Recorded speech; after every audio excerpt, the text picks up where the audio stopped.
tents have got to go. That's the message from a community group pushing to get a migrant shelter off of Randall's Island, and they are threatening legal action tonight. But as CBS 2 political reporter Marcia Kramer explains, the city says it has no other options. From the outset, community groups did not like the idea of usurping 8 acres of ball fields and parkland on Randall's Island for a 3,000-bed migrant shelter.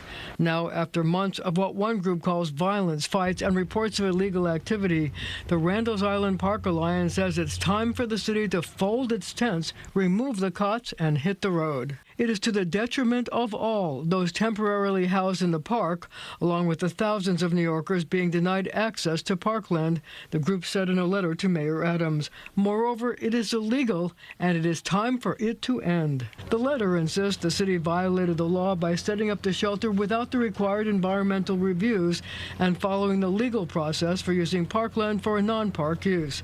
And if the city doesn't vacate the shelter by August 8th, we would strongly object and are prepared to use all legal recourse, the group said. The move leaves city officials in a quandary because asylum seekers continue to flow into the city. 1,300 new arrivals last week alone.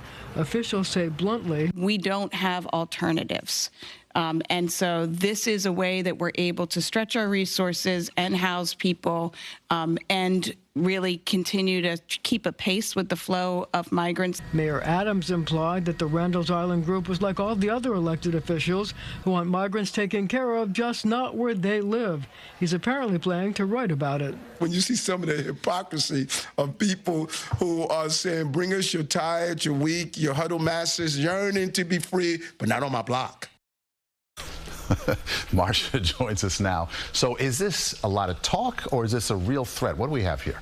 Well, I spoke to people who from the Randall's Island Park Alliance, and they say they have given the city a firm date of June 14th. That's only 3 weeks from now, to come up with a plan to remove the tents by early August. So if they don't, they're going to sue. And they have a whole legal brief that says that they have grounds to do it. And this is very important to them. Why? They want to recapture their parkland. They think that people, there were a lot of kids who used to play soccer, or they used to play baseball.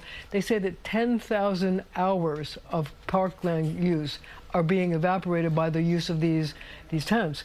And so they also want to let people who live there picnic there, use the scenery, and they're also worried about safety because they say there's lots of illegal mopeds that go all over the place and that are making people nervous, so they want to recapture the land. But I want to point out one thing.